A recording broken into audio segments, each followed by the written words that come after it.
Good evening, Hello, everybody. everyone. Hello, hello. Hi. How is everybody? Okay. Well, y'all don't sound too excited for a Thursday. Hmm.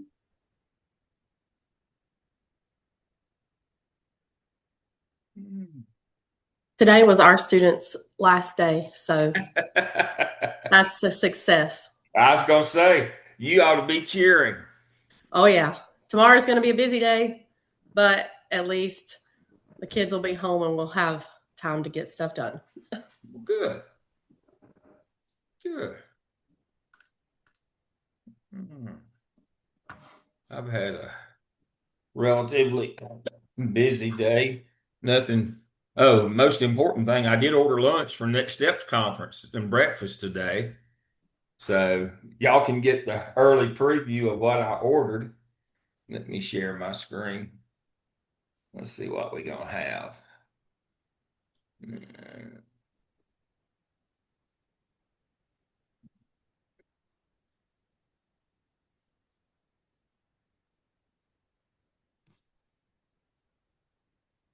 For breakfast, we are having continental bakery tray with fruit and coffee for 70 guests. That's assorted pastries and fruit. For lunch, you have a choice of salads, five nutty mixed up chicken Caesar Big Chef, gluten-free meals, and regular boxes, tea. So, excuse me, at least we'll eat good.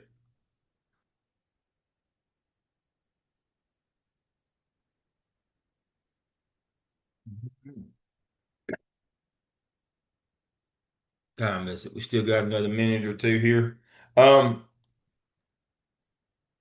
Dr. Lamb, I got the job. you got the job. I did. I am the Director of Student Support Services. Well, congratulations. Yay. Thank you. If I was better at this, let's see, what tools do I have here? More show can, excuse me. Oh, React. Let's see what we're supposed to do. Let's see. Oh, yeah, there it goes. There goes a little confetti.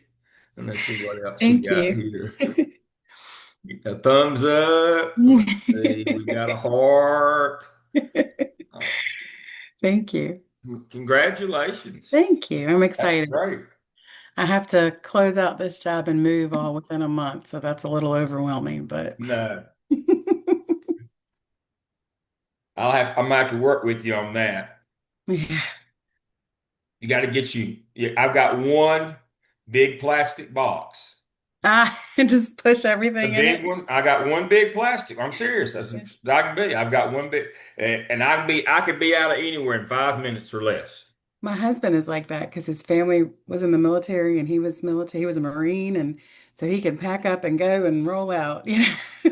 So My wife asked me one time, she said, I changed jobs and move up during my career. She says, "How can you just walk away from these people you work with?" I said, "Just flip the rearview mirror down, get your box, and off you go. That way you don't look back. That's what you have to do." And yeah, it's not being crass or hard, but you can't take the emotional baggage with you because it will pile up on you over the years. I'll tell you that. yeah. Um, Now, Tanya, will you have to move? Yeah, we're moving back to Virginia actually. So Mhm. it's a small district in Virginia that I taught at for 18 years before I moved to North Carolina. So, Dr. Lamb, for my dissertation, what will that mean? Do I just have to nothing. pay nothing? Okay. No, I've got. No, Uh, my husband will be living here for a year. We'll be separated for a year, like living in two spots and just coming together on the weekends. But yeah, it'll be life will get that part of life will be good. Yeah, yeah. But no, I've got folks in North and South Carolina. I've got, let's see, one of mine, Sarah, she's in Virginia doing one right now on iReady Math. So she's in Danville. Okay, that's good to know. I'm going to be in Colonel Heights. It's south of Richmond. It's a small, they only have 5 schools total, which Yeah. I've been supporting 21 plus schools in the same capacity, but wasn't labeled a director. So this Yeah. is going to be nice. Yeah. Yeah. I was just thinking, there's a toll road that goes out of North Carolina up through there. What's that town right across the line before you get to Richmond? Um, let's see. Uh,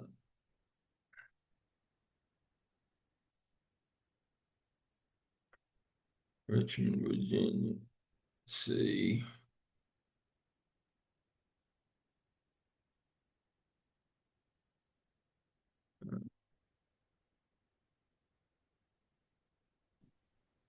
Dr. Lamb, I'll be on camera in about 15 minutes once I All get right. stationary. All right. So you come across to, yeah. So Richmond, you go up through Roanoke Rapids, up 95, going up that way. I was thinking about Chesapeake. Yeah. Um, Roanoke is right before you get to Richmond when you're driving there. yep, hmm yep, I grew up in Richmond, Virginia, so I'm going back home, yeah, basically. yeah, yeah. Petersburg. Yep. Yeah, I was in Petersburg a good bit, but it's been a very, very long time. So Colonial Heights sits right up next to Petersburg. Yeah, Yep. So yeah. They still have the 3-lane roads, or yeah, have they finally made them into 4-lane where people, that was that back in the 70s when I used to go a lot, they had 3-lane roads. They they didn't still have interstates. so they've gotten a little bit better infrastructure, but it's still they still need to build more, especially Yeah, for the number of people moving. yeah, yeah. They back then, um, they'd have a 3-lane road and you could pass either way, but people would drive like in the middle. It was dangerous, very dangerous back in the day. But yeah, that area has developed a lot more since then. The last time I went to Chesapeake, I went was by there. I noticed it's really developed a lot. They've put a toll road in from Chesapeake down into the Outer Banks now. Um, so I mean, used to it took forever to get up through there, but now I mean everything, especially if you use that toll road, uh, it's it. My point is, it's not hard to get there. Not like it one time was. You can commute back and forth fairly easily now. There was a time when it was an all-day trip to get to Richmond or Petersburg. We used to leave Raleigh and go to Petersburg, and it took about all day. Now I bet it doesn't take more than 2 or 3 hours. Uh, It's pretty quick. Sorry, my dog, my yeah, killer dog was barking, so yeah, it's pretty quick nowadays. It's yeah, completely changed in that part of the world. yeah, it has. One of my fraternity brothers was from Petersburg, and we'd go a good bit. And when I was an undergraduate at NC State, he was and God, it wasn't that far. But that's just like I grew up in the western part of North Carolina, and it took all day to get to Raleigh because there wasn't any interstates. And you got caught in traffic and 2-lane roads and 35-mile-an-hour speed traps and all that same way going into Virginia, but it's changed now. So, I mean, the world's a lot closer. It's not like you can't just you can run up there and on Friday afternoon for and or run back home. It's not a million miles away anymore. Not like it was. All right, so welcome everybody. I see that it's now 7:05. It's time to get started. Thank you for being with me as usual. We'll look at our weekly schedule before we start our presentations this evening. So let me share my screen. And again, Tanya, congratulations on her new job. And Yeah. obviously, it's going to be changing her life some, but change is good. So I'll share my screen. Hey, Dr. Lamb, good evening. Good evening. While your screen is sharing, can I ask you a question that popped into my mind at like 1 a.m. when I was in Blackboard working on my homework? All right. In your picture for managerial leadership with all your graduates, Why aren't they wearing hoods? Does Gardner Webb not do a hood for doctoral candidates? They've got them on their arm. Oh, it's just cut off in the picture. Got it. So that's a good question. So if you if you go to our shell and you see this, you see them all standing there. Yeah. You wear your you wear your cap. Um, and then if you looked at the bigger picture, let's see if I've got it right here. I don't, but I do. I'll pull it up. That's a good question.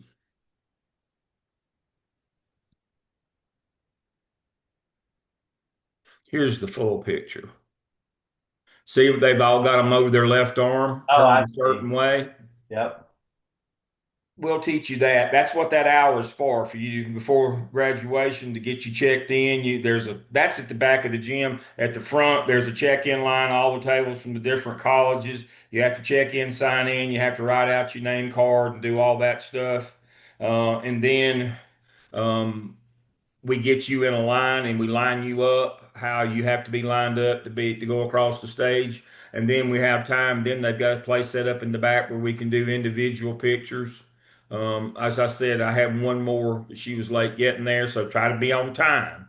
Um, I had to physically go and get her up on stage, and they weren't going to let her walk. But that's another story. I don't think anybody wanted to fight me, so I just went and got her. I was ready to fight. Um, but you notice how they've all got them on their left arm turned a certain way. So yeah, we hood you up on stage. You don't get to put your hood on till we hood you on the stage. I gotcha. And so if you look, let's see. This is important stuff. Let me go back to our shell. Uh, let's see. Uh, email. Let me go back.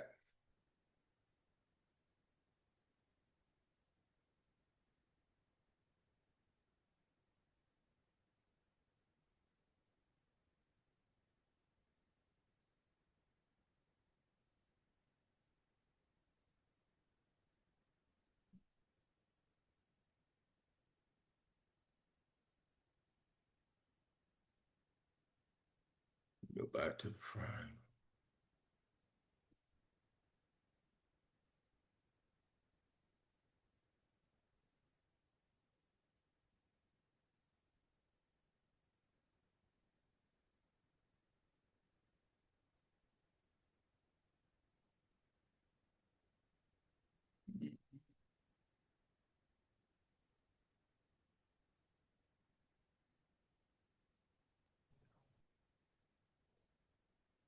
Hmm.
I thought they sent that out. Maybe it was the week before.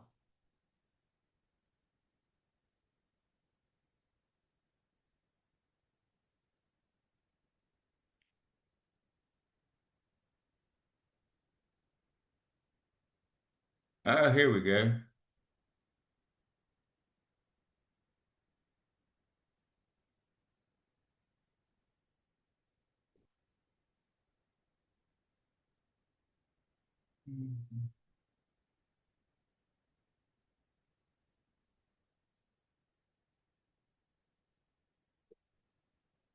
What an inc what an incredible day it is.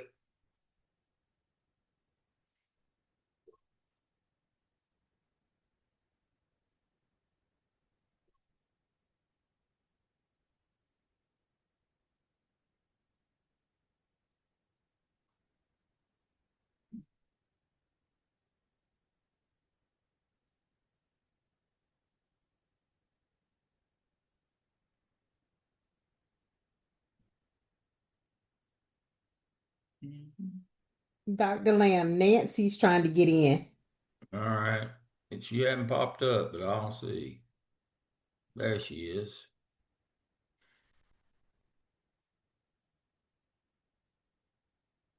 Bad gateway. All right.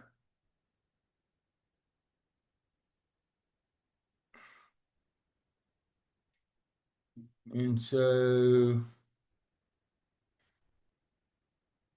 our YouTube channel, let's see. You can do it.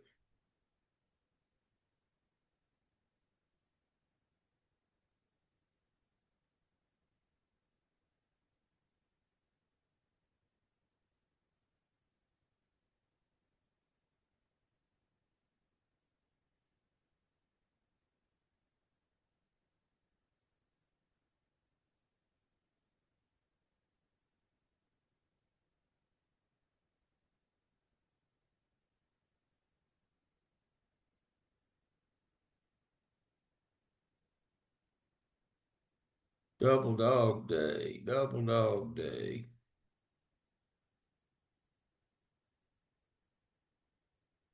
I think I went to the wrong one.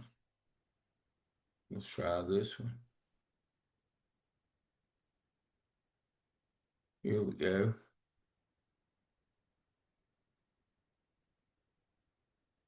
There's two of mine. That's Marquise and Joe. Look at those smiles.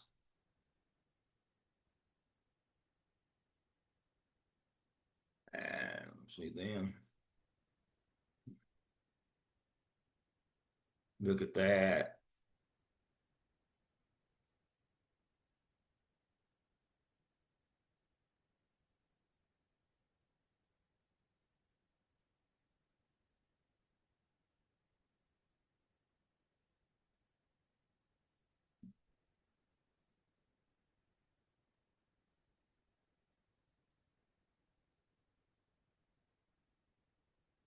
May 27th. May 24th. Let's see.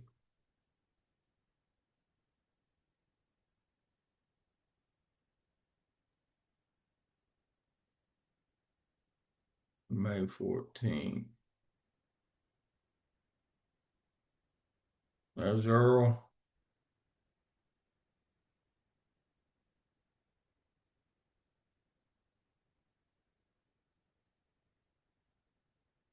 There we go.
Yaya sudah humanities.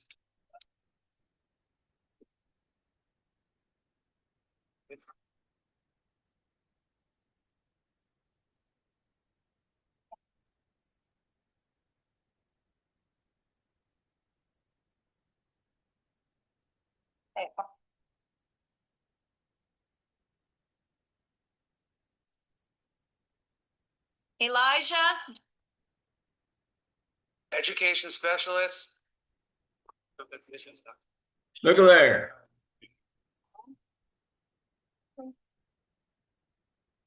That's Miranda.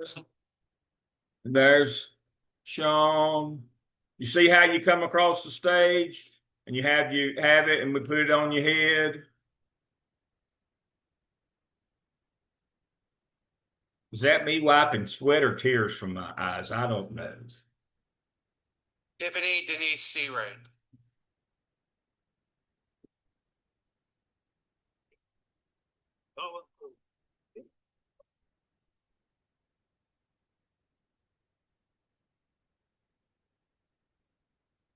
Joseph Michael Service.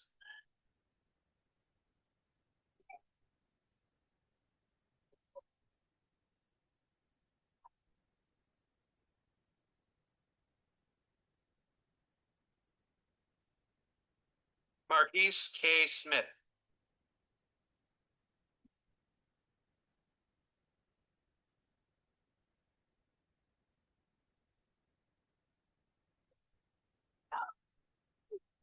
That's my youngest godchild right there. Her mother talked to me.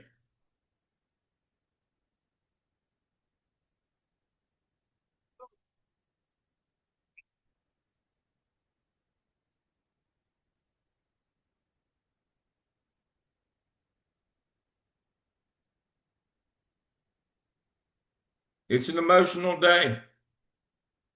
I mean, I get emotional now. I mean, it's a hard life to get to there.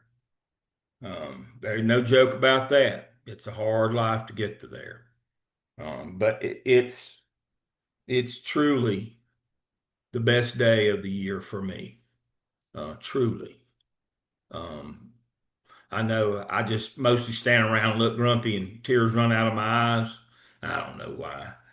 Something in the air, I guess. But the motivational piece is I'm not sure it's really worth it, but that's what you have to, that's the cost. I'm not sure it's value for money, but that's the cost. Nobody gets the okey doke. Nobody gets the pass. You got to do the work. But that day, it feels 1,000 times worth it that day for all of us. So that's just a little piece of motivation that you've got to have your 3 chapters done by the end of the summer. If you're gonna be with me next spring, you saw I had 11. You could be one of that 11 next spring. That's our goal is to get 3 chapters written this summer, get it proposed in the fall, and get it defended in the spring. All right, so let's go back and look at our schedule. Let me share my screen.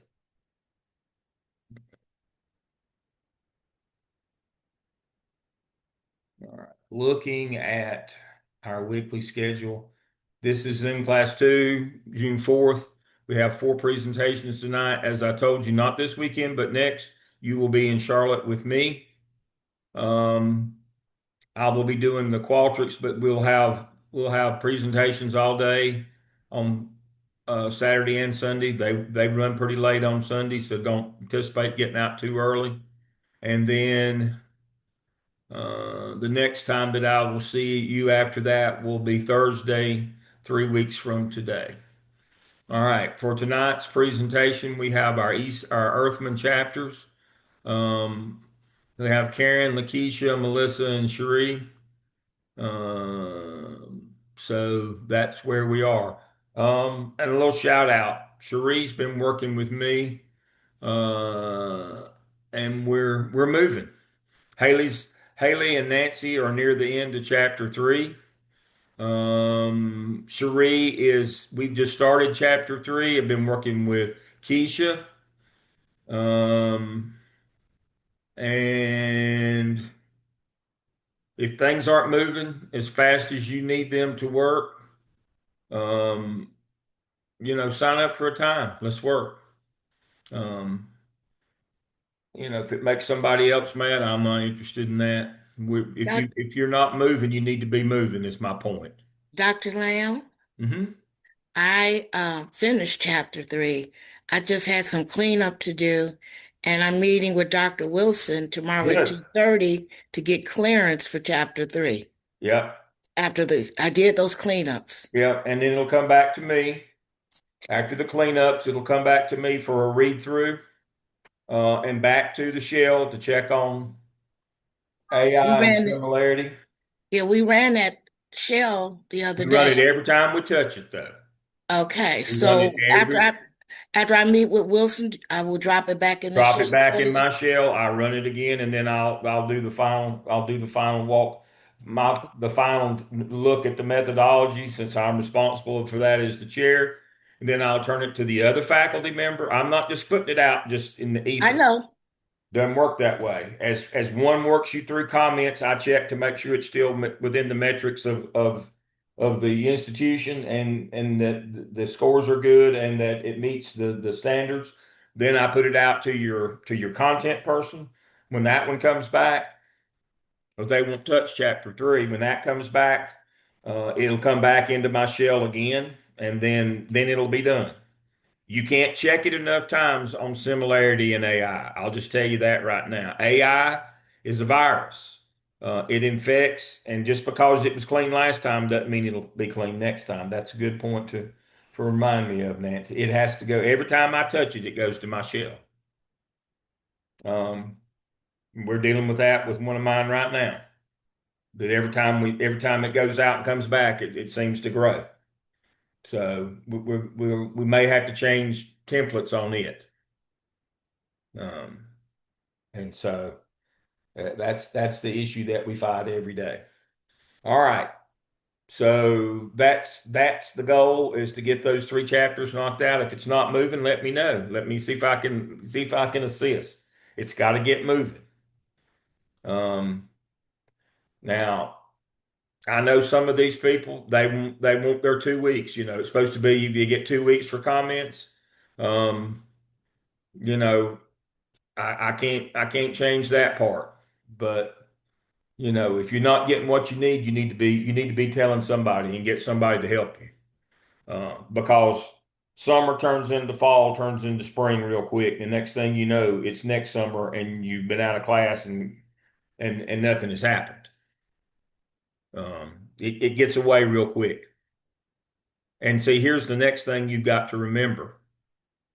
The concept of modern references. So, Dale, what in the world's that got to do with anything?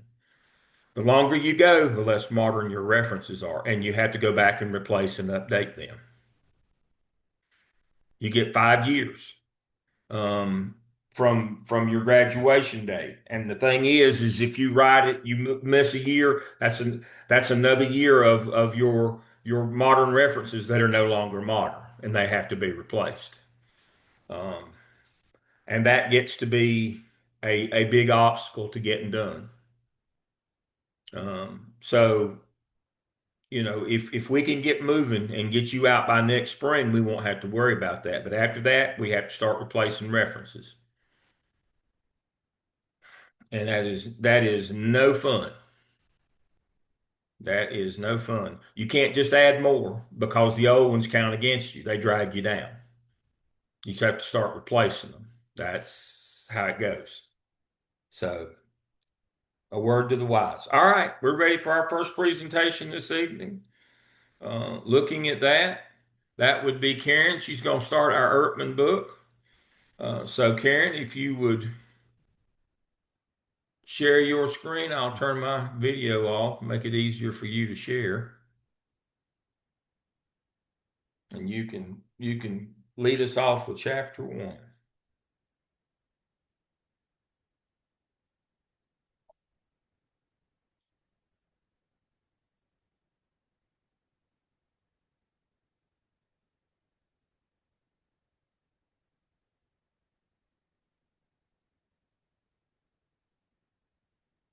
Oops. Oops, I'm muted. Can you see anything? Because I can't Not see. yet. Mm-mm. Hold on.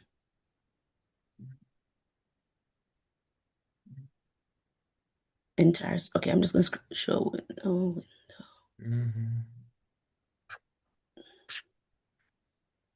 what is happening? Mhm.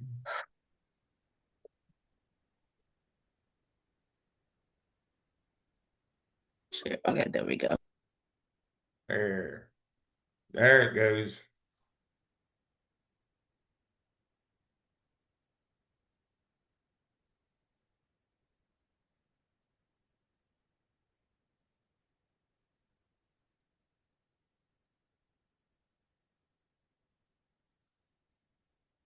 Yeah, you'll need to move your, yeah, you need to move, yeah, there you go. Now we got it.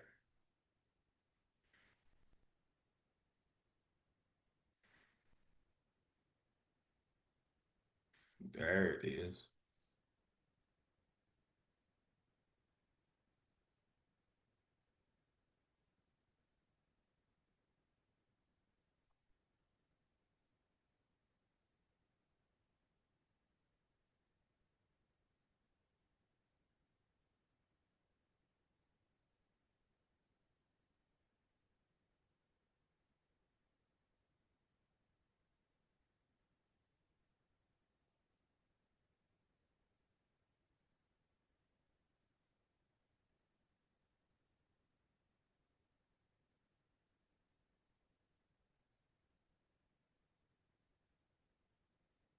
She's saying that she can't unmute.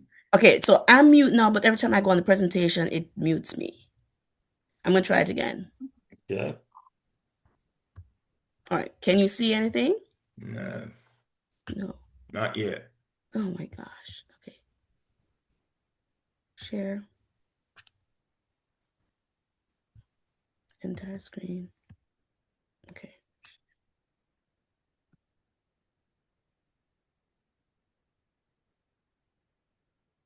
Yes. We see your screen. Okay. All right. Do we see it now? We So we do, good? other than my camera's in the middle. Oh yeah.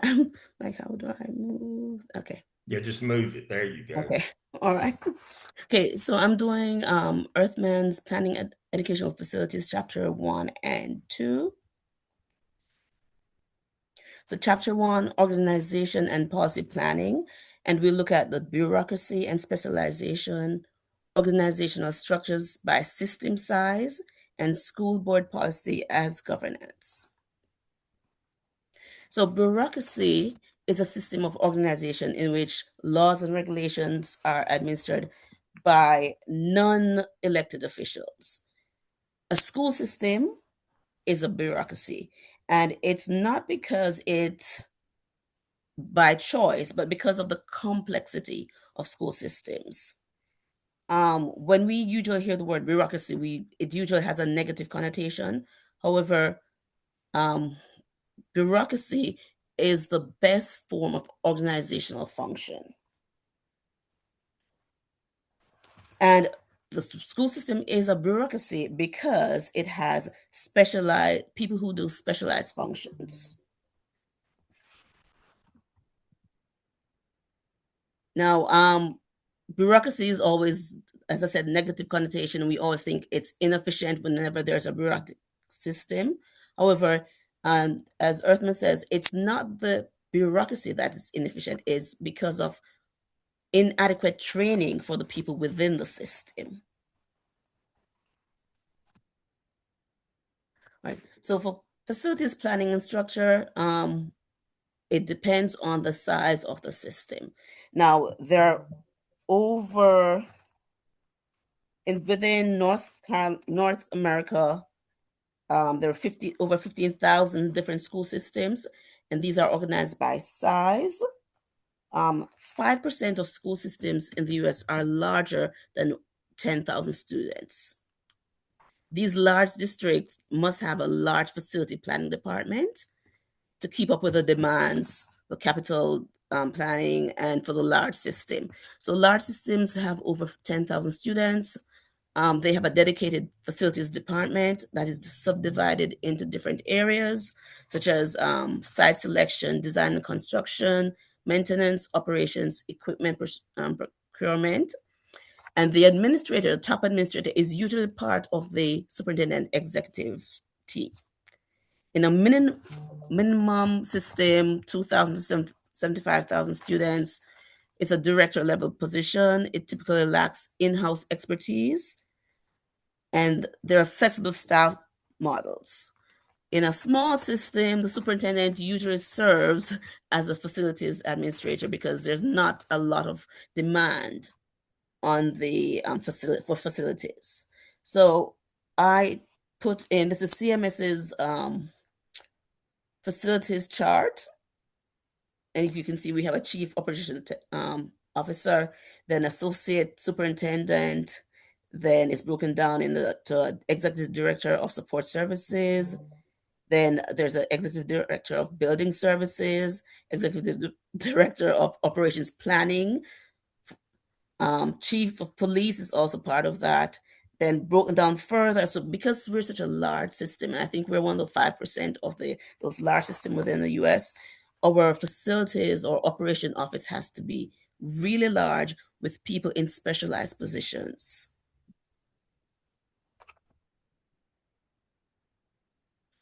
The move on to school board policy. I noted in my notes that all organizations are governed by policies that specify areas of responsibility and authority. So school board has policies that directly relate to facilities and planning department. Because good planning and good policy is necessary, and the policy, having a policy in place, prevents duplicity. So you would have people being confused, or who we know who's in charge of what, who's responsible for doing what. Both authority and responsibility flow from organizational policies. So the core function of policies is to allocate responsibility to specific offices, prevent duplication of effort and confusion, legitimize organizational actions for internal staff. And then for sample facilities, we have site selection, capital improvement programming, architectural designing, and engineering. So when CMS comes up with a plan to build a new school, there's yes, the facilities department is in charge, but within that department, there are policies that determine which part of the department is responsible. Who's going to do the site? Who's going to find the site? Who is going to do the bidding? Who's going to be in charge of the architecture and engineering part? So it is important that when we are planning, especially for facilities and maintenance, we have a department that is capable of dealing with the demands of the system, especially in a large system. Chapter 1 was very short. It was only 9 pages. So chapter 2 is planning considerations. So in this chapter, we'll define what is planning, what is nomenclature, and that word is new to me, and what are the governing elements of planning, the types of planning, and the universal 7-step planning process.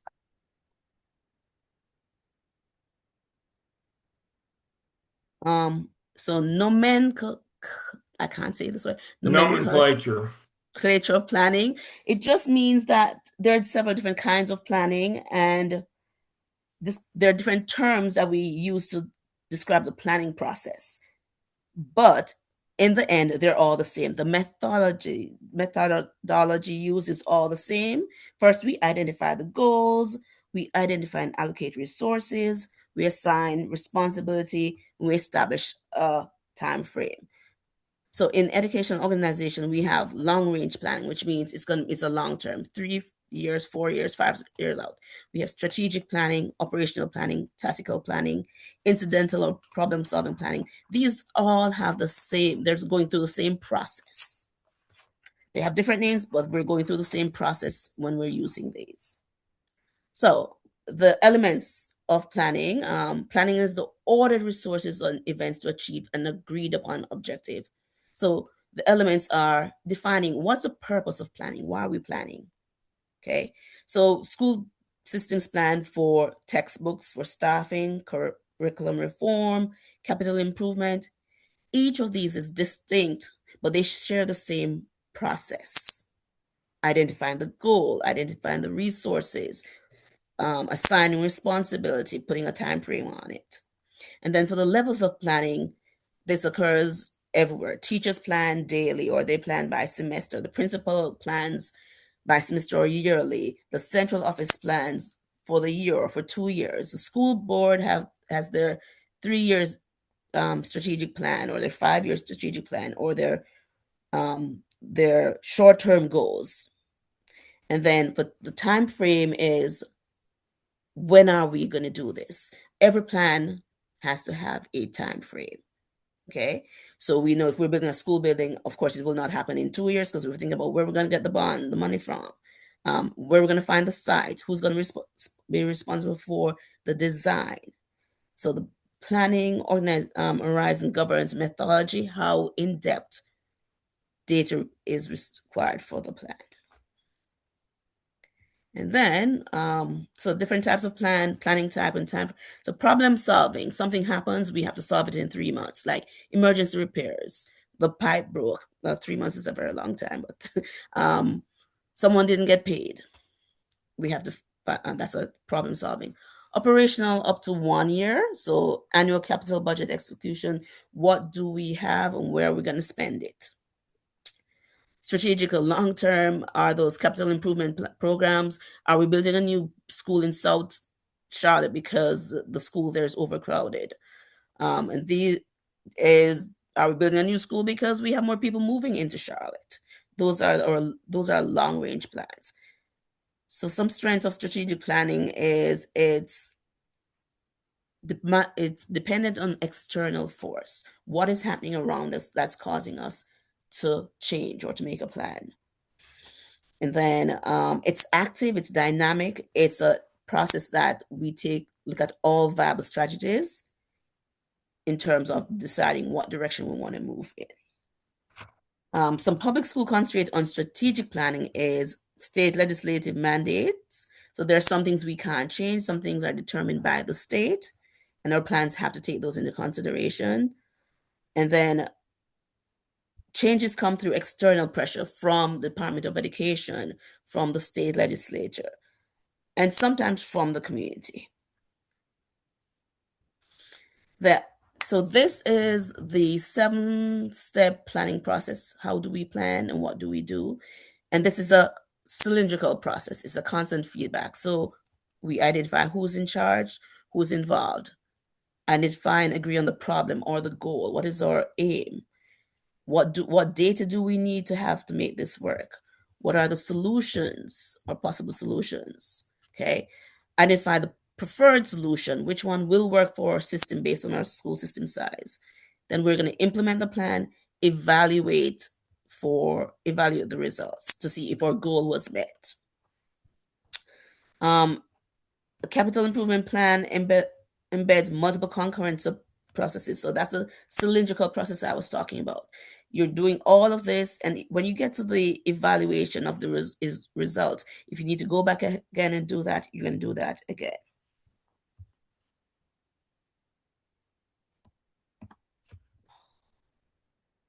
All right, so key takeaways from chapter 1 and 2. Organizational design comes before planning. So without the right authority structure and policy infrastructure, even the most technically sound planning process will fail. That means you have to have an organizational flow. I think that's why when you look at most school systems, you will see their organizational charts listed because everybody is in charge of something. There's like in the planning department, maintenance planning, the assistant superintendent speaks directly to the superintendent. So there's a direct flow of information. And then positional authority is a place of, we must know who's in charge, who sits on top of the organizational charts, whose voice is heard in the cabinet meeting? Whose report is given to the board? Okay. And secondly, third, the planning. How we plan must match the challenge we're facing. So the tools we use must address certain things like not waste or resources, putting the correct people in the correct places, using the correct skill sets for planning. And finally, the superintendent is the leader. The superintendent must be knowledgeable, proactive, and a steward of facility planning process. Everything comes back to the superintendent because she or he is the one who reports directly to the board. And that was it. All right, you can stop your share. Thank you. All right.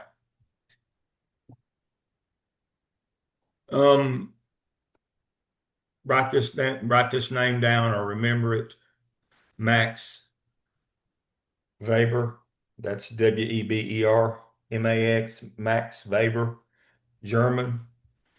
Organizationalist. He's the first person to identify and write about bureaucracies.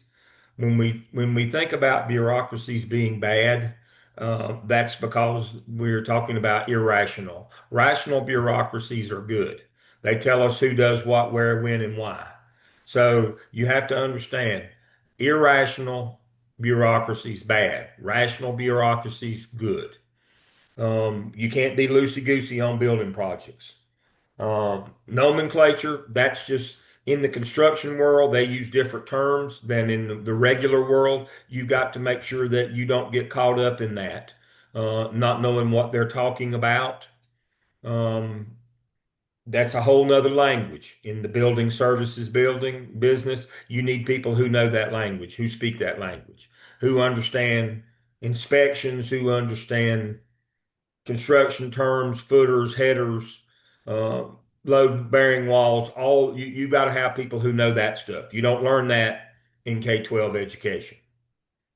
You don't learn that. Yeah, nice job, Karen. Somebody just popped that up. All right, and then the last one. Fail. What is a fail in terms of facilities, building, construction? What's a fail? There's a number of ways to fail. Now, as Karen alluded to, the state has metrics in terms of how many square footage and what you have to have, but it doesn't tell you what that has to be. It's kind of the minimum standards, and they're the same as if you built a prison. And you can build a building that looks like a prison, or you can build one that looks like, the Taj Mahal. That's up to you. Somewhere in that is also that notion of failure. You didn't get the right square footage. It wasn't big enough. It doesn't work. There was cost overruns. That's why at the end she said the most important thing: the superintendent's going to always be responsible. You can delegate the authority to get this stuff built, but not the responsibility if it fails. The biggest fail usually is cost overruns, because nobody's minding the store. So my story tonight is from Burke County. Now, I came kind of at the end or in the middle of this ordeal. So otherwise, I would have probably been just as much to blame as anybody else, but I wasn't there at the time. But I inherited it when I went there. So they passed a bond, and we're just going to use round numbers here.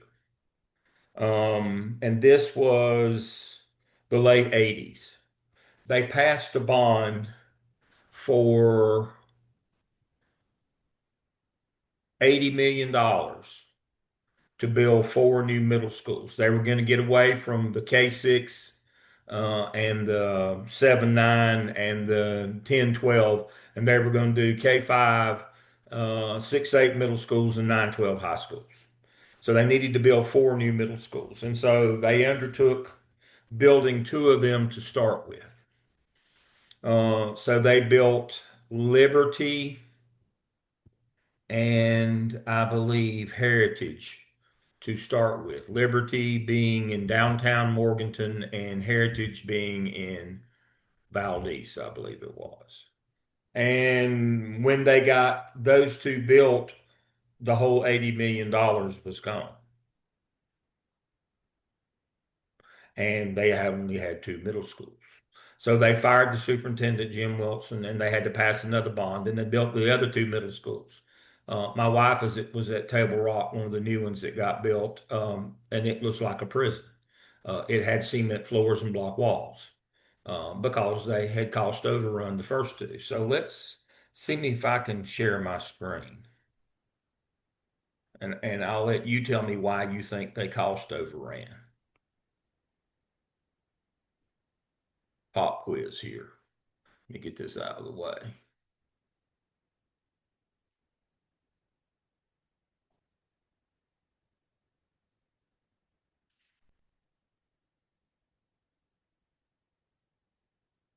All right. Yay.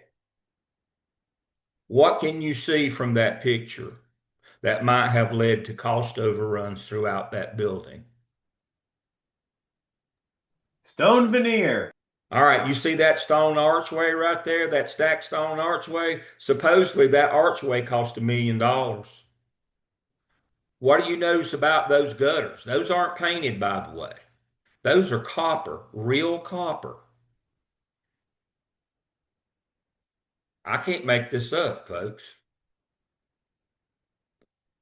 They put in, they put in stadiums like you would have at high schools. They put in stonework. They put in copper. The insides have terrazzo floors. Um, I mean, that building is 40 years old and it still is is a Taj Mahal. But they only had $80 million to build 4 schools. They spent 40 million each on 2 schools. Now, did they hold any more students? No. They built Table Rock and the other one, I'm trying to remember the name. They built it for less than half of what they built the first 2 for. That's what we're talking about. That's all those are beautiful and there are absolutely monuments in those communities. That's a fail for the superintendent when you run through $80 million and you get half the schools that you promised the community that they thought they were paying for. Now they're beautiful, they're built well, they've lasted, they still look new after 40 years. I mean, you'd say, well, what a great success. No, that's a fail because you didn't stay in budget. So again, to Karen's point, and thank you, Karen, she made excellent at the end. It doesn't matter who you've delegated this work to. You can't delegate the responsibility. So you can't be the village idiot and it go well for you. I'm not saying you got to go get your contractor's license, but you better get some people that you can trust and you better monitor them because the cost on building projects can get away from you almost instantly. Almost instantly, it can get away from you like it did there. I mean, so they got delayed. So I was principal. I came in as principal. So I had to keep the 6th graders for 2 additional years and make room for them at our elementary. And I still had the junior high there. And we had to tear an old building down. I mean, we were literally sitting on laps, waiting for that second building to be built. You think our parents were happy? You think they were happy with me because I represented the district? Well, of course not. And I wasn't even there when they crossed overran. But it caused, that they were expecting their kids to get to go to a new middle school that never materialized. So the fallout wasn't just they fired Jim Wilson. The fallout was for all the rest of us as well, trying to figure out a place to put all these students jammed up, overcrowded, in facilities that were being condemned, and some of parts of it tore down while we were still trying to use it. Um, I mean, it got really ugly for a couple of years there. That's what we're talking about. That would be, if you looked at those buildings, you'd say, what a resounding success. But if you look at it from a business perspective, what a resounding failure it was. You better understand that before you start this. All right. Okay. Excellent presentation. We're moving on to our next presentation. Keisha's already pulled the trigger. You go.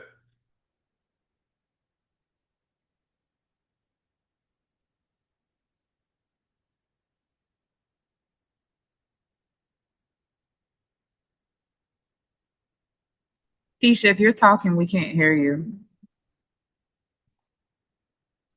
I was going to town. Thank you. Are you all able to see it?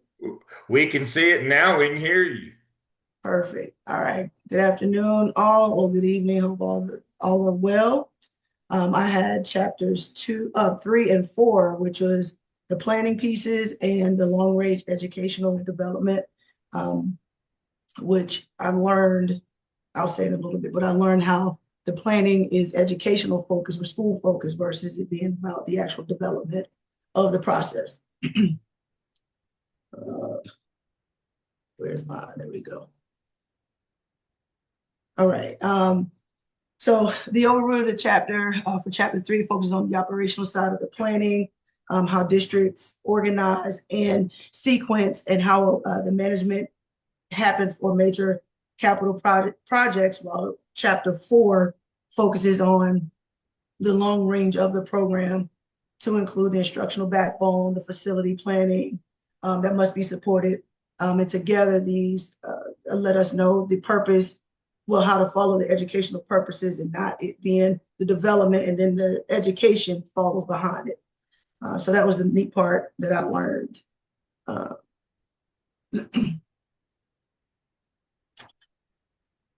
Switch. All right. Okay. So who's leading it? The planning responsibilities, it does vary depending on the size of your district. So we can imagine our smaller districts kind of stay in-house. One person is responsible. And it may have some external consultants, but it's not a huge team. And then when we get into our mid-size districts, it's a director who's overseeing the planning of the project. And then, as we know, the larger side of the larger districts, it could be entire departments responsible for their components of the facility and supports the long range planning. And so depending on or regardless of the size of the district, the curriculum, the finance, the operations, and the stakeholders all play a role as it pertains to developing our institutions. And this was interesting for me to hear after sending some conversations about how the realtors of school districts seek magnet programs specifically. For Wake County, I learned how they seek out those communities where the student will be the first gen. And so if we're honest, right, those first gens are typically in like impoverished areas or those income based. And so just to note that those planning opportunities happen in those settings, and then they consider all the things around it, your parks, your libraries, and the things, the components that are looked at. But to know that's how it all goes down, that they think it's the institution first, and then they consider the financial side. And so for long range, once we have, and I've experienced in Wake County schools that they thought were at the peak, like my school is a newer-ish school, but we're bursting out the seams of growth per se, because we don't have enough class sizes to support those families that are coming into Wake County or coming into our area in which I service. And so just wondering how the mindset of the developers work. Is it, do they think long range, which is demographic data, enrollment projects, understanding the district's educational program? Do they take into consideration what should be is the mission, vision, and values of the district when they're thinking through what this is supposed to look like? Wake County wants to graduate 95% of students who are college and career ready to be effective citizens out here in the 21st century. And our architect, when the school that I served at before, I wonder if that was a part of their why when developing that school, which you're talking about connecting each 3 of the schools. So the elementary, middle, and high school are connected to one another. But did they think about lockouts? Did they think about should an intruder come into a school and how would they enter and exit? So just the curiosity of when the long range planning is happening, are these things in consideration? It requires honest assessments of existing facilities and realistic financial planning as it pertains to new institutions. And then it becomes the district's guiding framework for the decisions that hopefully are over the course of years, which indicate that long range planning. So ensuring that the leadership is consistent. Will our current superintendent be here for the duration of one of our newer high schools, Felton Grove? Will he be there that long to see the fruition of that specific school placed in that location and how they grow students due to him being the leader of the district thus far? So pretty interesting things to think through as we think of the long-term planning. And so as we begin to set this plan, you want to break down the goals that are the timelines, your cost assessments, estimates, your measurements of your effectiveness, and how each of the departments play a role for the larger counties. Who's going to be accountable and to ensure that process is trackable. Much like Dr. Lamb and us for the summer, he wants us to have our chapter 3 ready. Is he responsible for the accountability, or are we responsible for holding ourselves accountable to the goal in which is set or the vision in which he set forth? So much like the new institutions that are coming into play as well. And then they're connected to the community. So like I kind of started out before, what's around the institutions as they come up are very beneficial. Does the community service the museum? Do they have museums? Do they have parks where students can go after school or families can collaborate as a community? Is it in poverty? What are the limiting accesses that these schools have where the students will need? Does that community afford those needs for the students? And acknowledge like these are really realities that the partnerships happen. I have to go to the board meetings from time to time that they do in the communities. And that's what in essence it is. It's inviting those that are living within the community. For us, it's the region of the families come and to hear any updates from our board chair, not the chair, I'm sorry, but our board for our district. What are new things arise for our district? What can we seek? AI was one of the conversations that many families came out to hear, and what that looks like in schools and the student access. So where the locations are matter, and the community plays a large role in that as well. And mentioned earlier also is the vision, mission, and the philosophy, the values, the goals of what the district sets out. So we know what our district wants. We want the 95% being graduates, and they'll be, effective citizens in the 21st century. And how are we meeting those goals? How are we outlining the vision and allowing our beliefs, our values to all segue into creating a new institution for our students to ensure that the programs that we're wanting to house in the institutions are supportive. We have several early colleges surrounding the area in various regions, and in each of those speak to different career pathways. One close to where I live is cosmetology, EMS, and they align it with the community colleges. And so the programs that are needed, are they being built? Are they being considered when the institutions are built according to the vision, mission, goals for the district? And also what types of objectives and the program development happens, and who's a part of that, who's a part of the process. And so we evaluate as a district whether the programs are effective and whether students are meeting those expectations. And is the program development influenced by state mandates, local needs, community expectations, staff expertise, and making sure that those objectives are clear and measurable?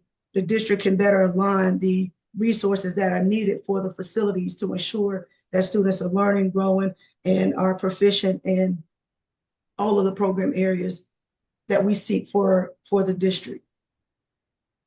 And so for me, what I learned are these takeaways here, that the planning drives facility planning versus the other way around. Facility planning and the finances and all the things do not drive the educational planning. Education is first. Long range plans ensure that there's alignment. So it's just not me as a developer deciding I purchase this property, here's what I want to put, I want to dump a school here. But there's an alignment of factors that are needed for sustainability for the community to be equitable and sort, as well as the community content matters. What's encompassed in our community does matter. Downtown, we have kind of Montessori's elementary and middle school, and surrounding that is what we call Marbles, which is open play, a Montessori type play facility that is housed right there in the downtown community for families that have the students to go into that school. And then, are the goals clear? Are they measurable, and do they strengthen the programs? And that's it. Excellent.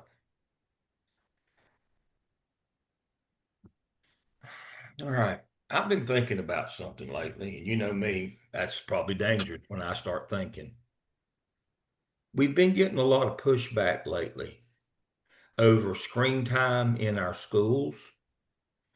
And I'm seeing a push away from building schools with technology hubs, integrating a lot of screens and that kind of stuff.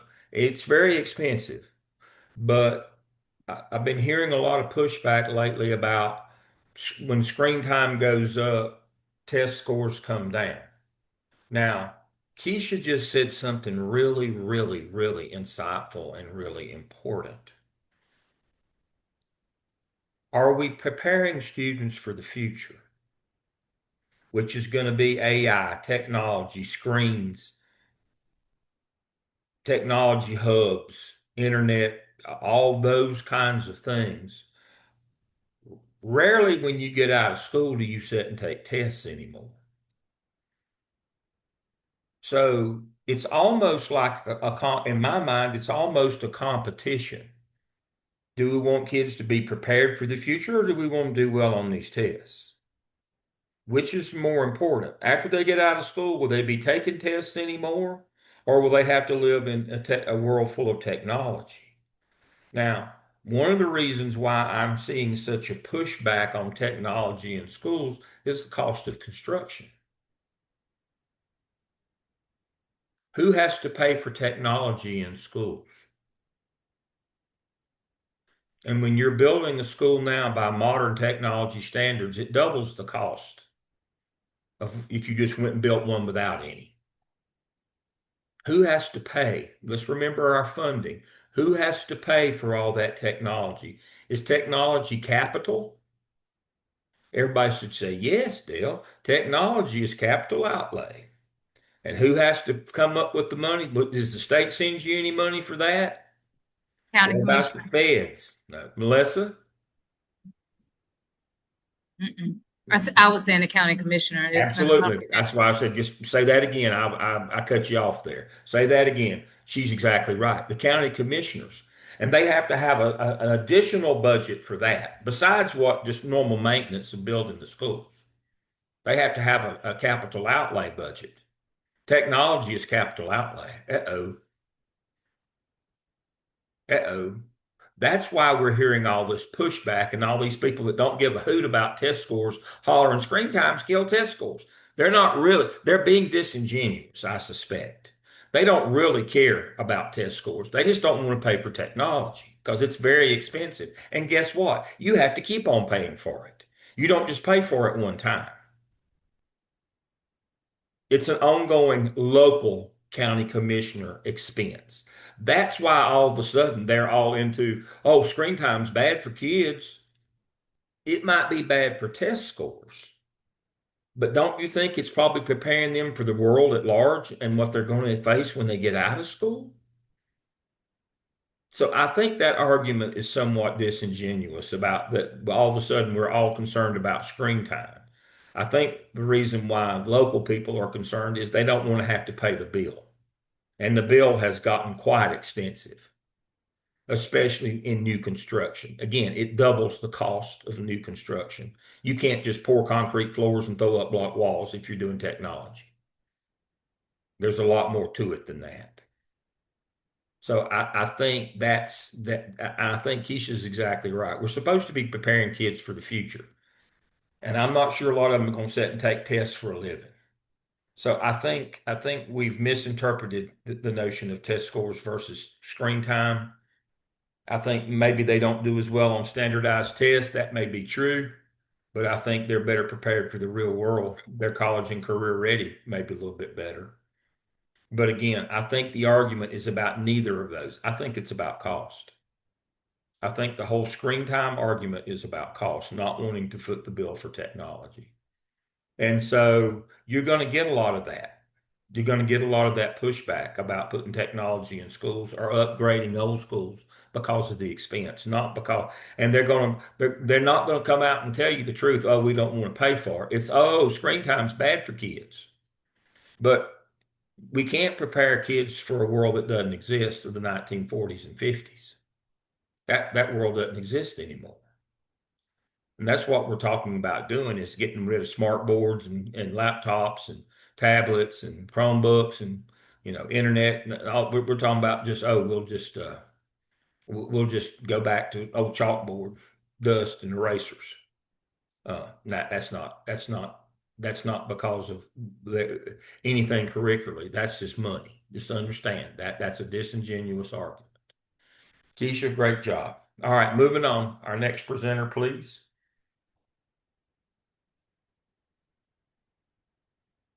That's me. Let's see if I can get that.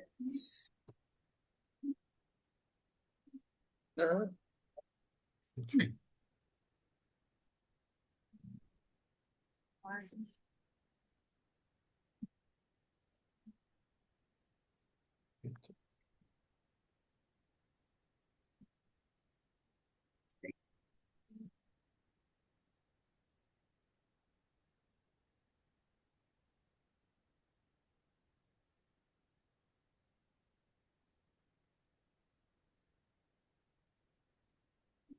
Okay, is everybody able to hear and see the screen? We can hear and see the screen. Okay, so I had chapter 5, long range planning, student enrollment projections. And so, to start off, the purpose of projections, school systems must know the future enrollment in order to plan effectively. So how do we do that? There's the 4 F's: funding, faculty, facilities, and function. First of all, we know that our funding comes from the state and is based off of the number of students that are enrolled. And then that impacts our faculty. The number of teachers needed follows the student count. And then that's determines the facilities that we need, the classrooms, the buildings. If we're new infrastructure, or we're closing some schools, which we talked about last weekend, based on those enrollment numbers. And then the function, the programs and the schools that's offered. Keisha just talked about those magnet programs, and that's based off of the types of students that are in that community. Now, when we're talking about planning, this is not just months. When you're projecting enrollment, it's years ahead. So it takes, so a key fact is that it takes 2 to 5 years as we plan and design and to build a school.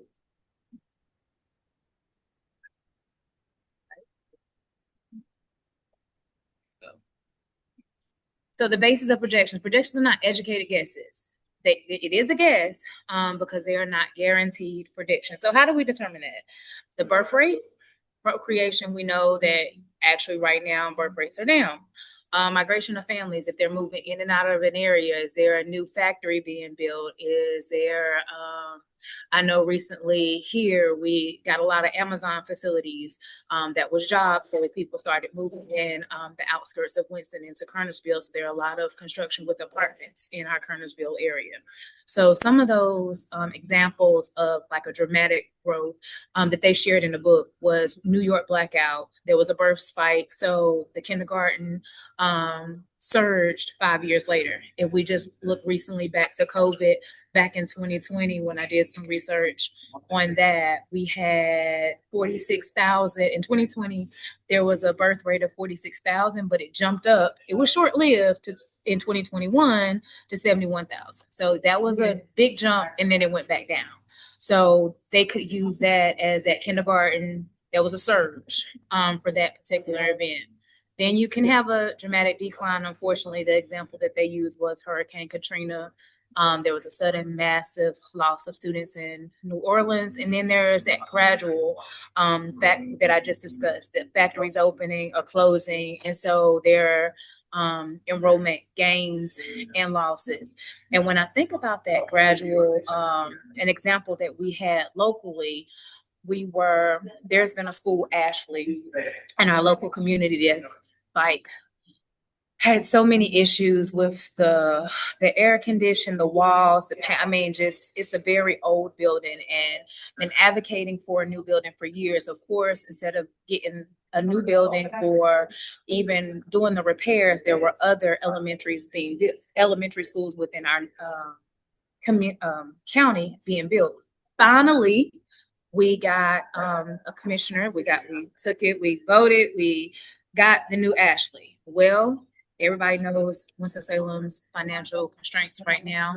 So during the school board meetings, there is a decline in the student enrollment at Ashley because they were busting out of the seams. Well, Ashley is in an area where in that area was low income housing. They tore down, and it's near downtown. So they tore down all the low income housing and they built apartments. Now, they were initially, we were told that they would be temporarily displaced and those families would be able to move back into that area. But that was not the case. The houses and the apartments that were built were for the up and coming, moving and shaking, single family, not single family, like 20-year-old, 40-year-olds that want to be close to downtown, but not downtown. So they're not family-based housing. So of course, because all of those families and households were displaced, they're no longer enrolled in Ashley. They've been distributed throughout the county. And now it's like, well, why are we building this school? It's not even, the current school is not even at full capacity, but the bond has passed. The community has been advocating for this for years. So it is a really big deal. Because we don't have the money, cost of building infrastructure is going up. So there has been an enrollment loss. So I just wanted to kind of mention that it could be one way when you start the project, but when you get to breaking ground, it could be a whole different type of projection. I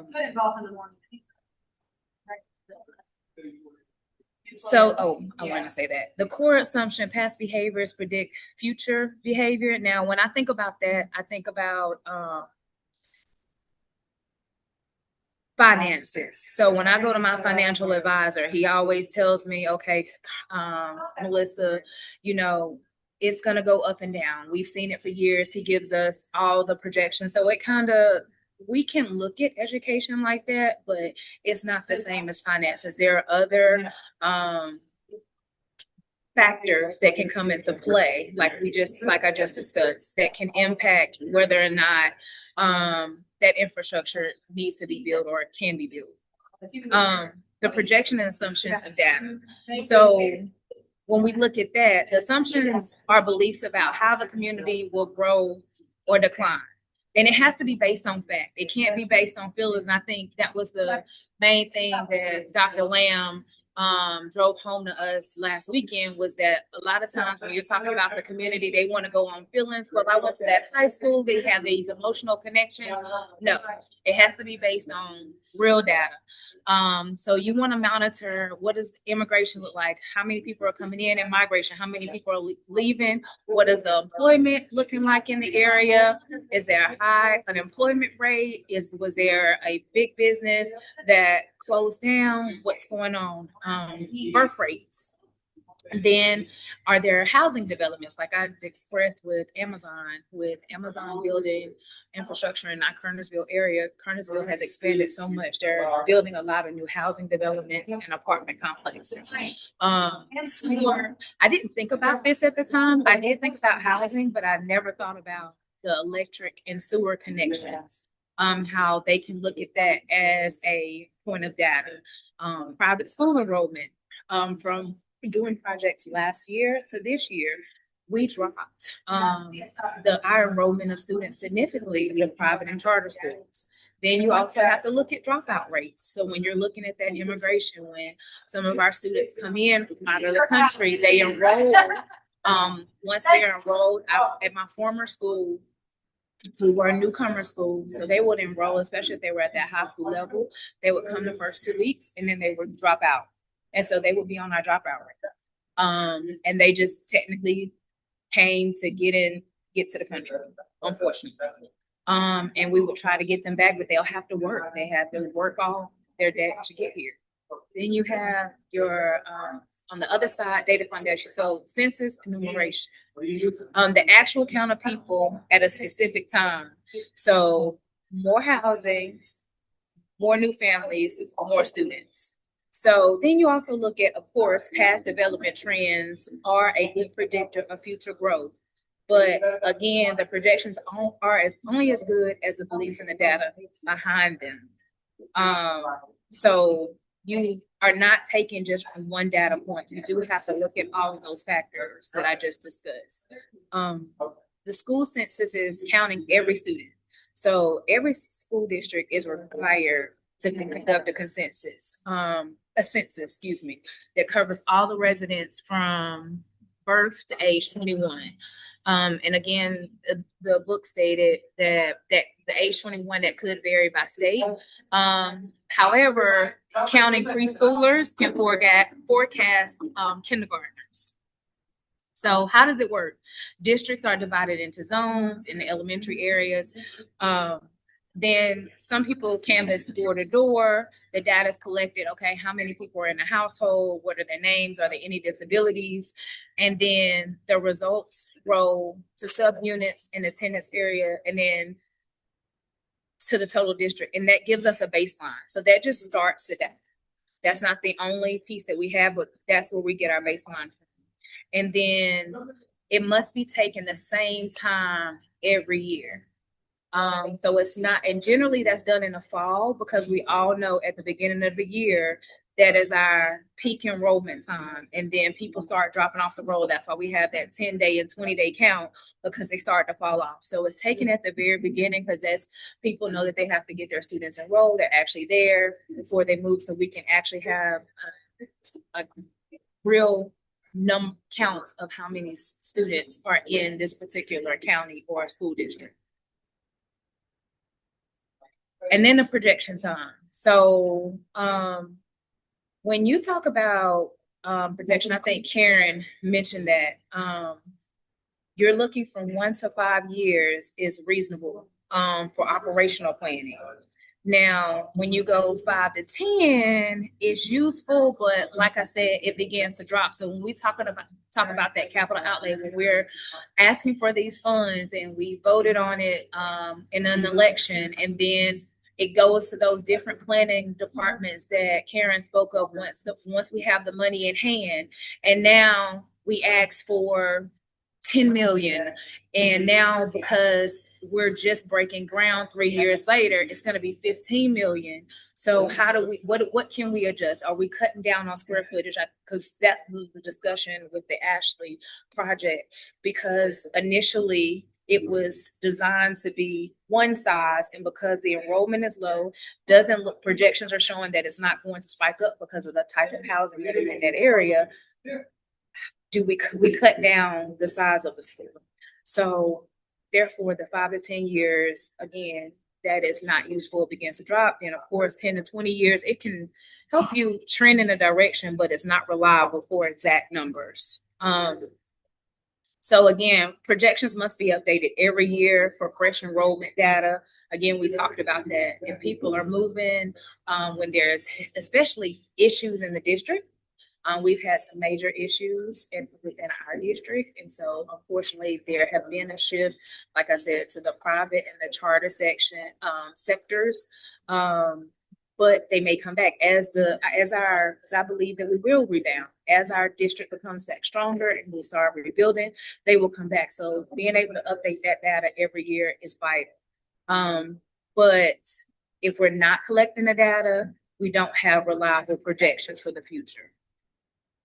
So what are the four methods? So the first method is forecasting by analogy. So that means that you're assuming your district will grow the same way that it always has, applying the neighbor's mean and annual growth rate, your current enrollment. So what are the pros? It's easy to use.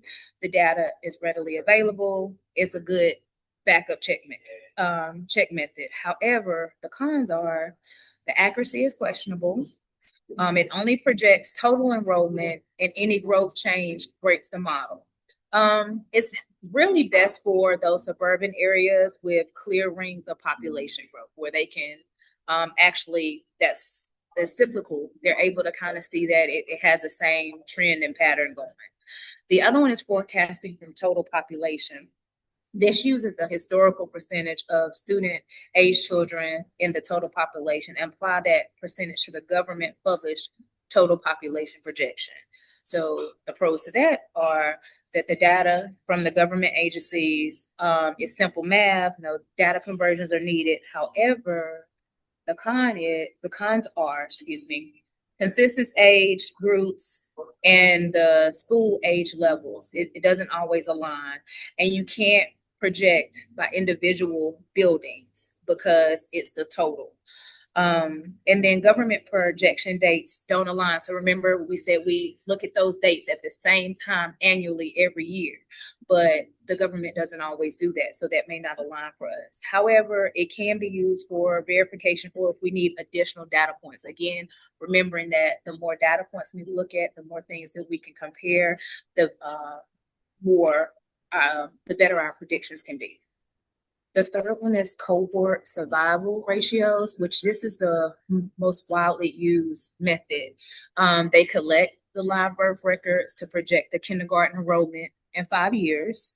Then they calculate the survival ratio of each grade. So divide the students in grade, say, first grade.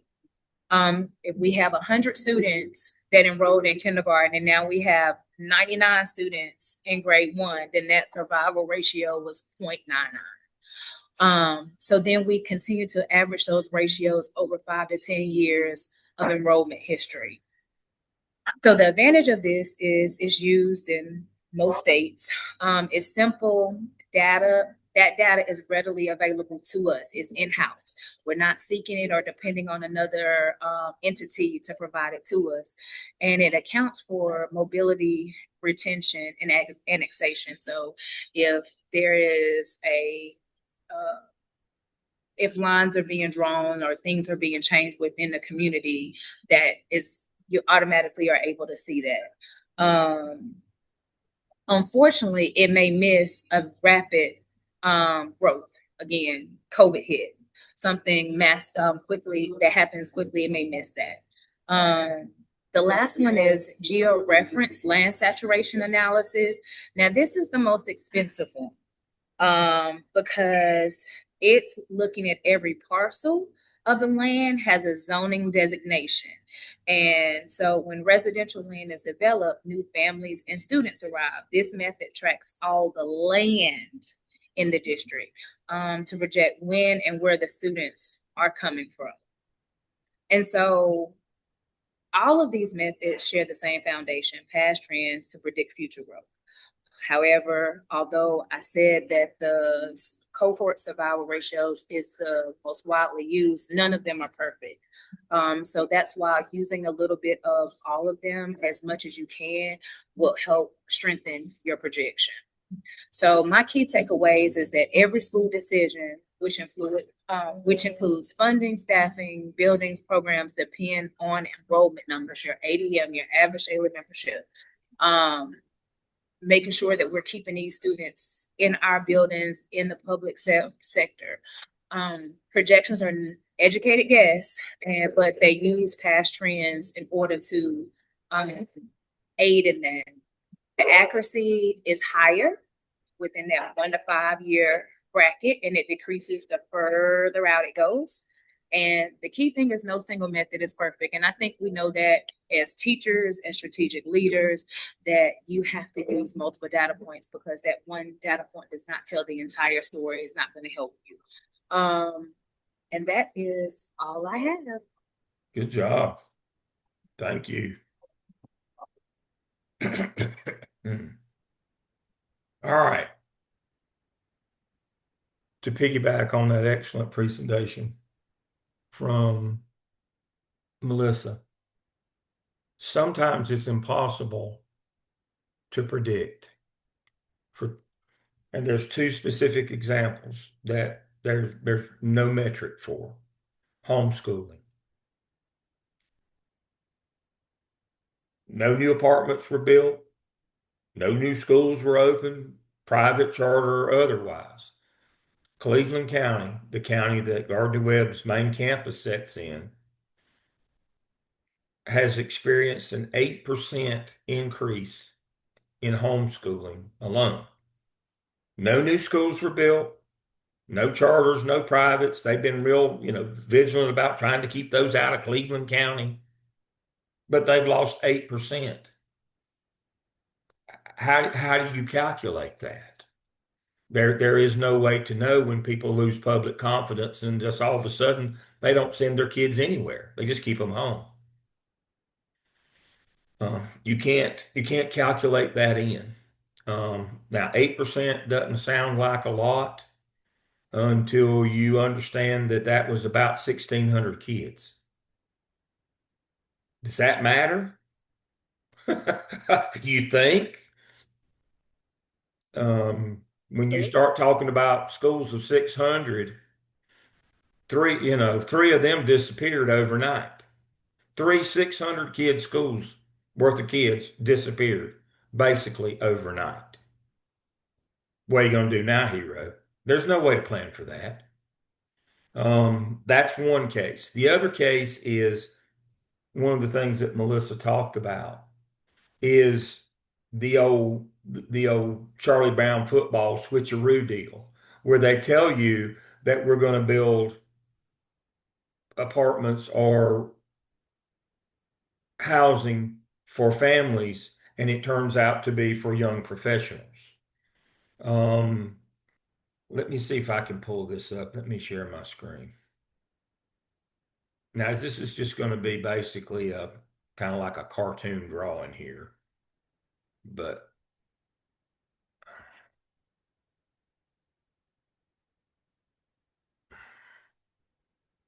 I'm gonna do it this way.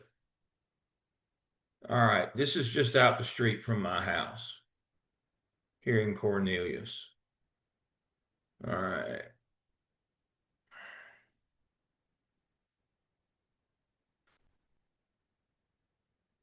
This is West Catawba. This is the old Ware Arena, the old Junker Drive there.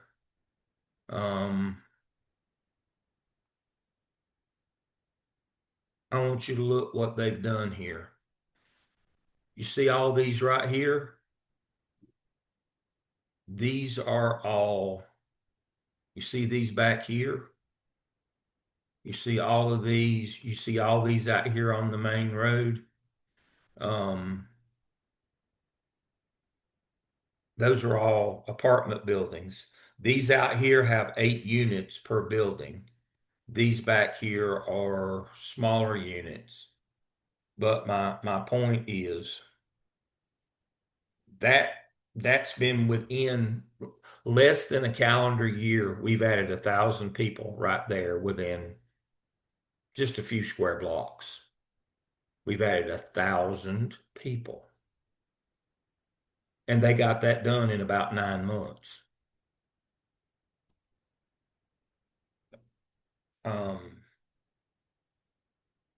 Now, knowing where that is, there won't be a lot of them school kids. But what if they were? All of a sudden, you get 1,000 new people, and maybe 400 of them are school kids, and it popped up in 8 months. And you're planning out 5 years, 10 years, and all of a sudden you feel pretty good about your 5-year plan, and 8 months later, the next school year, you got 400 more kids. And so here's the thing that a lot of people are saying behind closed doors, and the other party is saying it out loud. We're not going to build any public schools. We'll just let them go to privates and charters. We can't predict that. We can't stay ahead of that. We're not going to try to. And so Melissa's exactly right. 1 to 5 years on your plan, even then, you just don't know what's going to happen. All of a sudden, 1,800 kids don't show up in an entire rural county, or 1,000 new people, 400 of them school kids show up in 8 months. You just have to do the best you can do. Um, but you're not going to get this right most of the time. Things move too fast nowadays. They just move too fast. You do the best you can do, and understand that the point is you still got to be fluid. You still got to be able to zig and zag.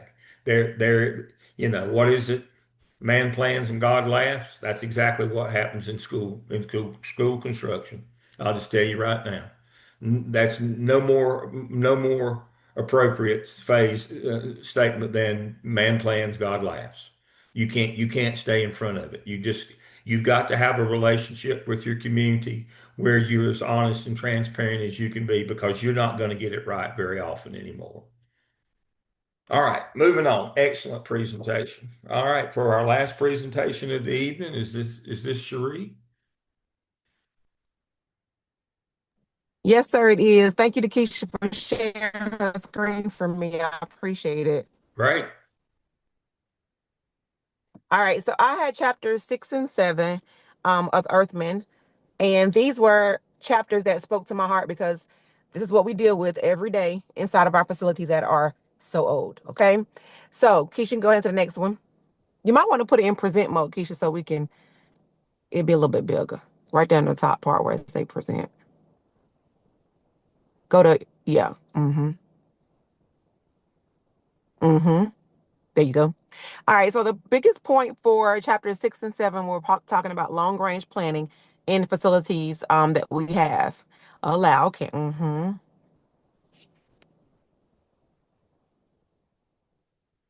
There we go. You might.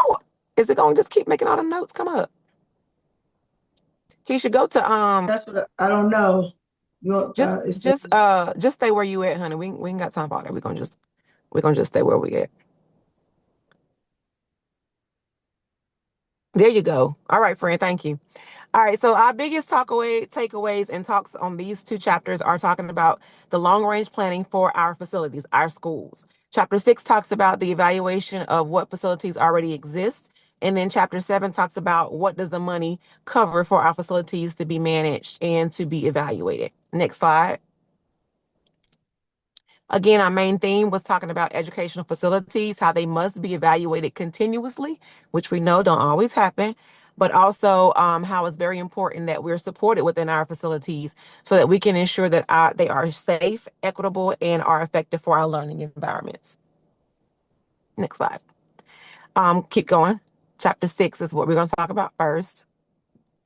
So the main ideas in this chapter, we're talking about how they have to be evaluated and looked at every time they can be.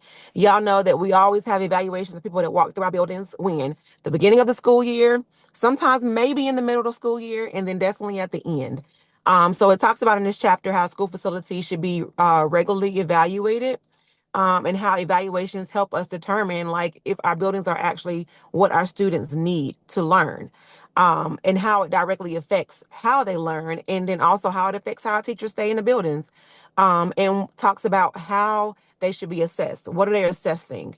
The safety, the space, how old are the buildings, the accessibility, back to what Dr. Lamb talked about, the technology readiness, and then also the maintenance, the little maintenance concerns. These are what they're talking about. Next slide. All right, so while facility evaluation matters, because we all know that you cannot learn and you cannot work in a facility that is not maintained. Y'all know if we come inside of our schools and you walk into your room and your ceiling falling apart, you walk into your room, there's no air conditioner. You walk into your room and you got something crawling up the side of the wall that was not there yesterday. So all these things matter and are put in consideration for student achievement. They're put in consideration for student learning. They're also put in consideration for the behavior of what our students act. Because if it's too hot in the classroom, what are students gonna do? They're gonna act out because they hot and they bothered. And so we know that evaluation matters because it ultimately affects and impacts the overcrowding of different places, and it also ultimately impacts how our students learn. Next slide.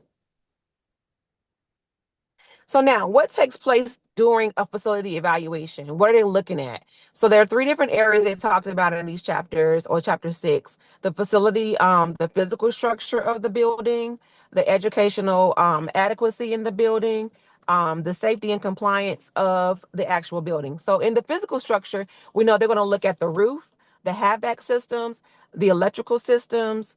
I think, was it Haley that talked about that was one of the biggest issues within Wake County, HVAC systems being not right. And so that is one of the big pieces that are within the facility evaluation. Those HVAC systems, the roof and all those things. Y'all, we had so many leaks in our facility this year. Why? Because they came and looked at it at the beginning of the school year. Everything was fine, but we had rain that happened and they didn't come back and check it out. Back to the electrical systems, educational adequacy, back to technology access. And I put in all caps, all schools. Y'all know this side of town over here is adequate enough for technology to be able to have enhancements. And then on the other side of town over there where we at, is not there. So making sure that we have those different technology attributes accessible for our students in every school.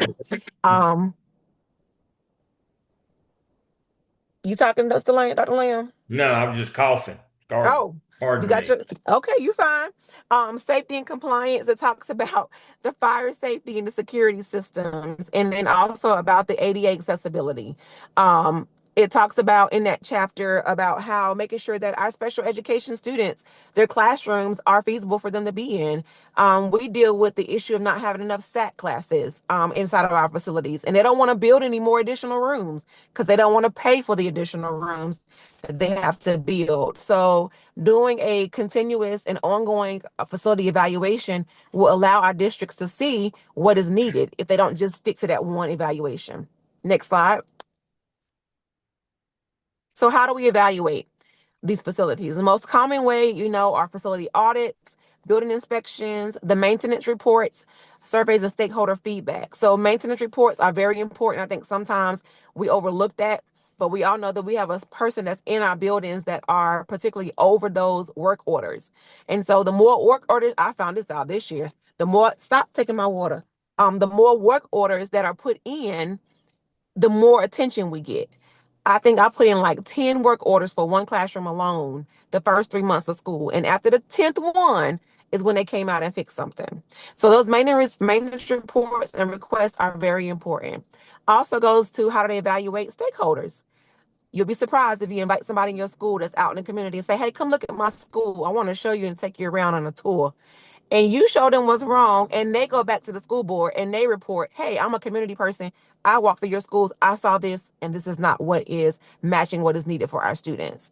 So all these things take a collaborative effort. Next slide.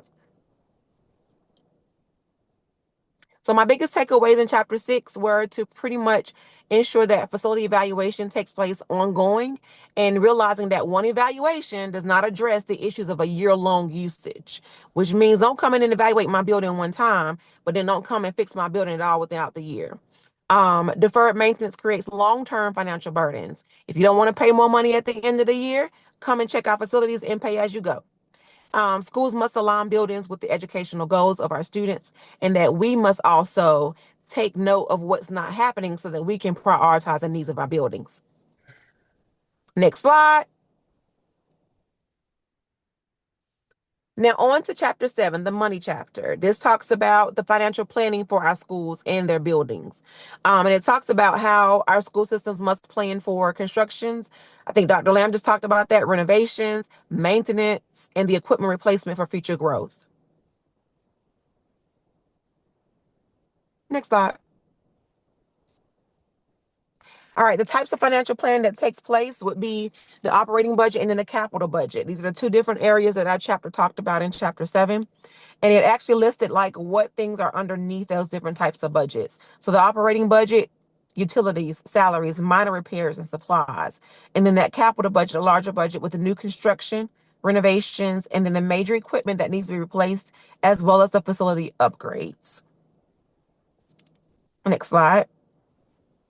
When I first saw this word SIP, I went back to Dr. Fisher's class and what we had to talk about and write in our SIPs paper. But what this is talking about, capital improvement program, serving to guide the document for the major projects that are happening within your district. So covering projects that take over 6 to 10 years to complete, prioritizing those facility projects, aligning the goals with the district to make sure you're completing the project, and then guiding that capital expenditure so that everything is approved by the school board. Next slide. So what does that look like? What types of things are underneath those capital plans? The halfback replacements, the classroom additions, knocking down those walls and making those additional stack rooms, school renovations, and then ultimately those technology upgrades that are within the actual school, upgrading our facility to have smart boards and not having so many roll around carts, those type of things. Next slide. So maintenance funding is going to talk about in this chapter about how preventative maintenance takes place, the protection of facility investments happening, which means back to what we talked about in chapter 6.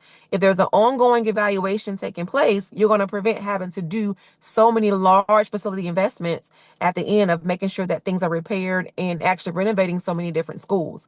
Goes back to the research we talked about in our class this past weekend. Gaston County schools, most of them are all over 40 years old, which means there's no way that all those buildings are up to par. How many times have they gone and evaluated those buildings? At least 2% of the building assessed value should be spent annually on maintenance to preserve the facility quality. Next slide. So at this point, what are the challenges that we're facing within school facilities? Limited local funding. We all know that we all are short money in our local areas sometimes. Aging facilities, those that are 40 years and older. The population growth, even though the buildings are older, does not stop the students coming in, which means our classrooms are still becoming overcrowded. And then competing with district priorities. You over here in Gaston looking at over here in CMS and they building all these schools, but yet CMS got more money, Gaston ain't got no money. So why are we still trying to compete? Let's make sure we're taking care of what we have over here. And then the question I had in mind was, how does financial decisions impact our educational equity? Are we being equitable when it comes to all schools around being evaluated and making sure they have what they need? Next slide.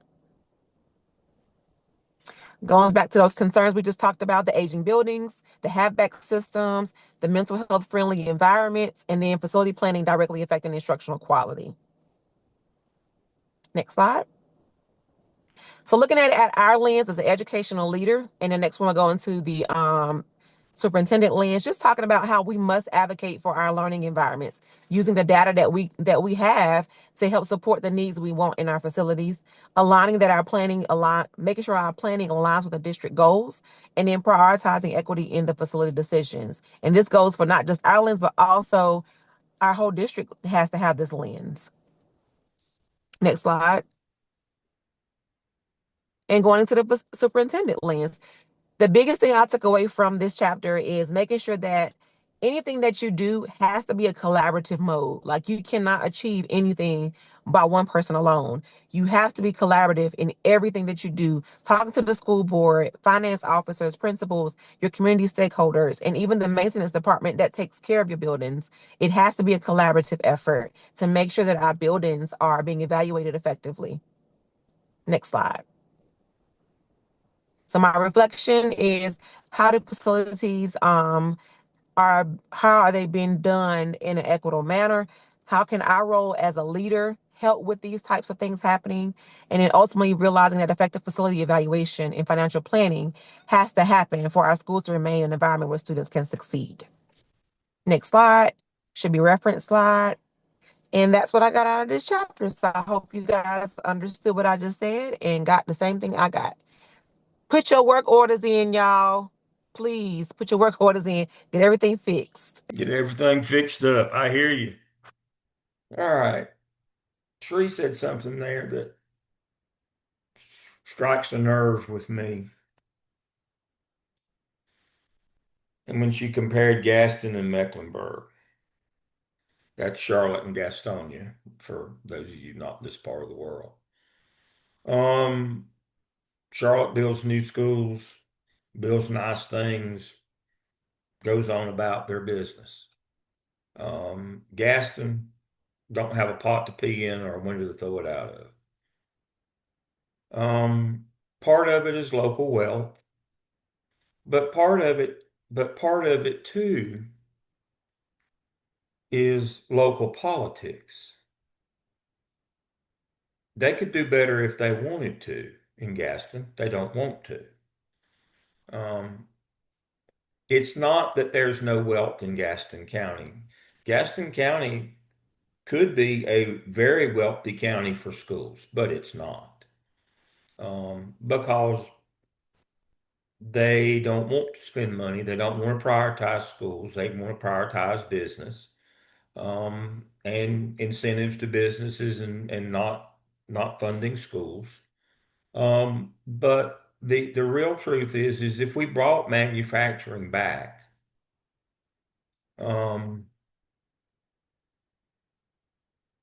that's not a livable wage. But they yearn for the old days in Gaston County, the slide down in Belmont where the Luray Mill strike, where they killed the strikers and busted the unions. And, Gaston County has a sordid history with textiles and unions and strikes and all those things. And that's back to the 1920s, folks. That's 100 years of not wanting to be progressive and not wanting to pay for schools and just not want to. It's not that they can't, they don't want to. Now, the point of that is you can't just look at an area and say, well, this is a wealthy place. They got a lot of stuff going on. We could do a lot here. You have to read the political climate as well. Now, the commissioners in Gaston are all Republican. The commissioners in Rutherford are all two counties away. Yeah, two counties away are all Republican. The difference is they don't want to spend money in Rutherford County, but they don't have any to spend. It's not really their choice. Gaston, on the other hand, has plenty of money. They just don't want to spend it. I was at Lowell recently, which is an old mill town. McAdenville, Lowell, Belmont, those are old mill towns. I was at Lowell Elementary recently. And what a wonderful staff there. Wonderful principal, just love them to death. The AP was my intern. I went and visited her there.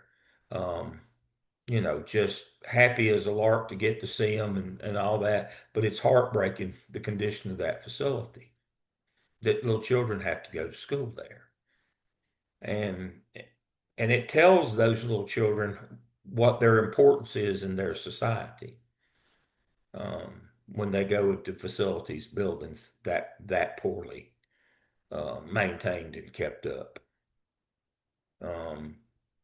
And so my wrap up tonight as we coast into our time here is a lot of this has to do with desire, will, has to do with wanting to do the right things. It's not sometimes, yes, as the Rutherford County example, no, they don't want to do the right thing, but even if they did, they've got no money.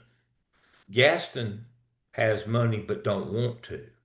You've got to be able to read the room. You've got to be an advocate, and you've got to know that it's going to be an uphill battle in some of these places to get them, even when they have money, to spend it on schools.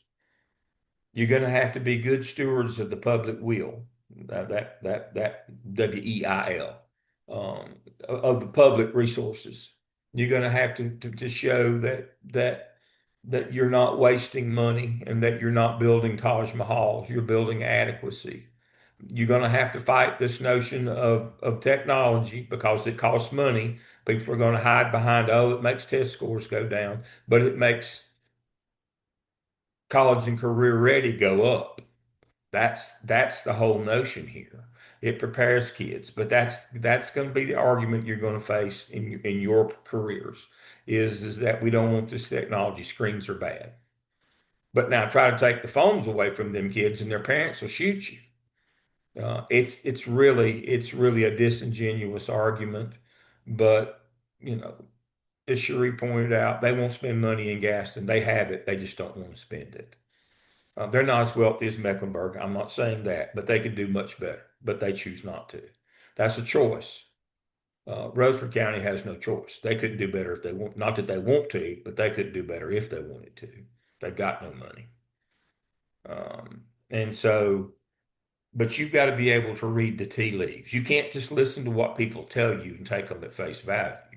This whole, again, that's my point about the technology argument. Oh, screens are bad. No, y'all just don't want to pay for them. That's the issue. If they were free, we'd have more. That's the issue that we're in now. You've got to understand that people aren't going to tell you the truth. And again, I pointed out a couple examples tonight. All of a sudden, boom, 8% that last year were in school now are at homeschool. You can't predict that. 1,800 kids, 600 kids, schools gone. Now you look like an idiot on proposing building new schools. 1,000, apartments for 1,000 people show up, 400 of them school-age kids. Boom, 8 months. No way to plan for that. As we were talking about, we're looking at 5 years, and we're looking at 3 years to even break ground on school. How could we be prepared in 8 months for 400 new kids? It's an impossible task. But if you're transparent and you're honest with people, I just tell people the truth. It seems to work pretty good for me. I don't know. Just show up sober and clean clothes and tell the truth. Do the best you can do.